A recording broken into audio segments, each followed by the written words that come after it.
hygiene. I think I brought this up before, with the American College of Sports Medicine, exercise is medicine. I really believe that exercise is hygiene. And I think that when you see your most successful people with exercise and fitness and health and wellness, they begin to really understand that, right? That brushing your teeth isn't enough when it comes to hygiene, that we want to basically live this lifestyle of wellness and performance, which is basically all these little hygienic rituals that we're going to get into.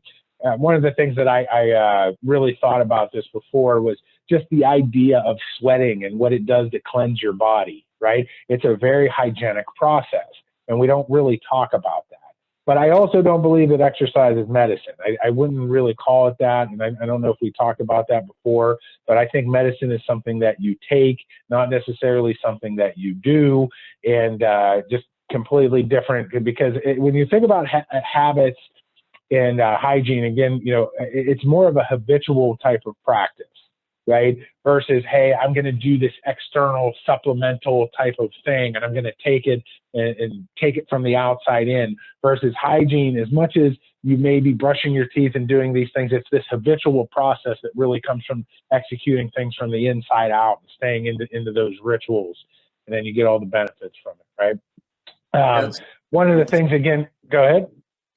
No, I was just saying that's a good point. Medicine, calling exercise medicine insinuates that you only need to do it when something's wrong or you need to fix something. Hygiene is a much better descriptive word for it, just based on medicine. Yeah, exactly. And then you come back to, if exercise is medicine, who's supposed to prescribe it then, right? Is it supposed to be a physician, or, when you get into that? And that's another talk for another time. But one of the number one things that we don't want to do, we never want to sacrifice functional mobility for athleticism for anything, because like we talked about before in some of these other sections, athleticism and functional mobility are the thing that we are going to face this inevitable progressive decline that is going to happen. So we don't want to speed that process up. Right. And most of the things that we do in traditional training has the ability to potentially do that.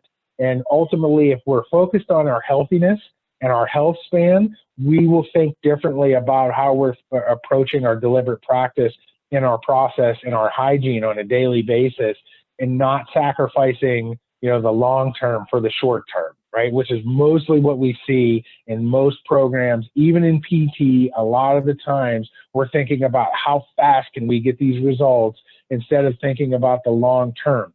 Most physical therapy programs are 6 to 8 weeks. We don't even have a structure or a system that's set up to help keep people going after they're done with their technical physical therapy in the old traditional model, right? Which is the thing that I'm very anti on. I think that everybody should have a working relationship with a physical therapist, or at least with a trainer, or some type of mentorship program of some type that's going on that's going to help people have that accountability and the motivation to keep on with this year-round, healthy, hygienic lifestyle type of scenario. And, the one thing for you guys are all quite a bit younger than me, and also, growing up in Pittsburgh, this idea of this didn't exist. Right. When I was a kid, you were a huge weirdo if you lived this lifestyle. Even your high level athletes at that time didn't really engage in this year round kind of athletic freak, functional freak type of fitness freak lifestyle that people are doing today. And now I'm out in California, and it's the exact opposite. Right. People out here are constantly focusing on something where they're trying to improve their fitness or health. 9 out of 10 people that I meet are like that. Even the guy at the gas station. It was funny. When I first moved here, I went to get something at the gas station by my house, like really, really early on.